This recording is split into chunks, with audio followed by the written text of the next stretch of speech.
गर्मियों की दोपहर में सूरज सवा नेज़े पर था, गर्म लू चल रही थी, सड़कें ज्यादातर सुनसान थी, बस इक्का दुक्का लोग नजर आ रहे थे। सड़क पर एक लड़की मुकम्मल खुद को पर्दे में छुपाए, निकाब कैसे नजरें जमीन पर झुकाए चल रही थी। मामूल के मुताबिक एक लड़के ने बांक से इसका रास्ता रोका था। इस लड़की ने अपनी हेजल ब्राउन आंखों को उठाकर अपने सामने खड़े लफंगे शाकिर को देखा था। इस लड़की की आंखों में नागवारियत साफ दिखाई दे रही थी, मगर उसकी आंखों में हलकोरे लेता खौफ शाकिर की आंखों से छुपा नहीं था। वो इसे देखता मगर वो सा हंसा था जैसे जानता था इसका निकाब के पीछे रिकिशन किया होगा। वो लड़की साइड से होकर गुजरने वाली थी जब शाकिर दोबारा इसके सामने आया था। मौलवी साहब कैसे हैं बुलबुल? मैंने सुना आजकल बिस्तर से ही नहीं अल्लाह पा रहे हैं। उसने तंजिया अजमल से इसके बाप के बारे में पूछा। अजमल ने नफरत भरी निगाह इस पर डाली थी और अब की बात साइड से दोबारा गुजरने पर जब शाकिर ने इसका रास्ता रोका तो इसने अपने बैग को तेजी से शाकिर के कंधे पर मारा था और तेजी से दूसरी साइड से निकलकर वो अपने घर भागी थी। मेरी बिलविरानी को प्यार देना, वो गिलाज़त से इसकी बहन का सोचता बोला था। अपने पीछे से शाकिर की शैतानी जिनसी सुनकर उसका दिल हल्क में आ गया था। घर पहुंचकर उसने तेज तेज दरवाज़ा बजाया था। बीजू क्या हो गया? कोई आपकी बस तो नहीं छूटने वाली?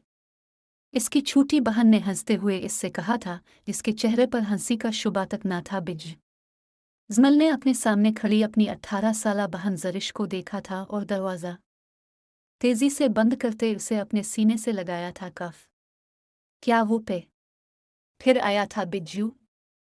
जरिश ने के नचती लहजे में पूछा था। तुम फिक्र मत करो, जरिश में थी, कुछ नहीं होने दूंगी। इसकी बेदाग पेशानी पर अपना लम्स छोड़ती जमल उसे अपने साथ लगाए अंदर ले गई थी, लेकिन इन दोनों को इल्म था कि शाकिर से जान छुड़वाना इतना आसान नहीं। अब्बा कैसे हैं? उन्होंने दवाई ली। अपना गाउन उतार कर रखती जरिश के हाथों से पानी का गिलास पकड़ती जमल ने पूछा था। हाँ बिज्जू, वो जमात पढ़ाने ले लिए मस्जिद गए हैं। जरिश इसका गाउन पकड़ती कमरे की तरफ जाती बोली थी। उनका घर छोटा था मगर साफ था, जो 3 कमरों पर मुश्तमिल था। एक कमरे में मौलवी साहिब उनके अब्बा रहती थे, जबकि अम्मा उनकी 2 साल पहले ही बीमारी से वफात पा गई थी। दूसरे कमरे में जरिश और जमल रहती थी, जबकि तीसरे कमरे को ड्राइंग रूम के तौर पर इस्तेमाल किया जाता था। एक साइड पर किचन जबकि एक तरफ एक वॉशरूम बना था। अच्छा, मेरे लिए खाना लगा दो और तुम टेंशन मत लेना, जमल उसे बोलती वॉशरूम में मुंह हाथ धोने चली गई थैया। ये कराची का एक महल्ला था जहां मौलवी साहिब अपनी बेटियों के साथ पर सुकून जिंदगी गुजार रहे थे, मगर ये सुकून 1 महीने पहले तब बर्बाद हुआ जब जरिश कॉलेज से वापस आ रही थी। वो अपनी सहेली आमना के साथ बातें करती वापस घर जा रही थी जब सड़क के बीच शाकिर को एक बुजुर्ग आदमी को मारते देखकर जरिश में मदद का जज्बा जागा था। उसकी दोस्त ने काफी मना यका था मगर वो ढीठ बनी अपनी बाजू आमना से छुड़वाती इस तरफ गई थी। जायश, खुदा का वास्ता मत जाओ।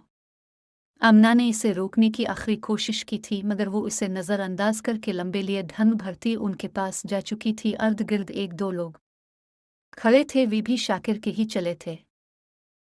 वे छोड़वा नहीं जाहिल इंसान, वो फनकारी थी। बारीक निस्वानी आवाज़ सुनकर शाकिर के हाथ रुके थे। इसकी बेसाख्ता निगाह जरिश के चासे पर पड़ी थी, जो निकाब किए उसे गुस्से से भरी निगाहों से देख रही थी। शर्म नहीं आती तुम्हें अपने अब्बा की उम्र के आदमी को मारते हुए? इस बुजुर्ग आदमी को जख्मी देखकर वो गुस्से से बोली थी। हाय बिल्लो रानी, तुम पर इतना गुस्सा सूट नहीं करता।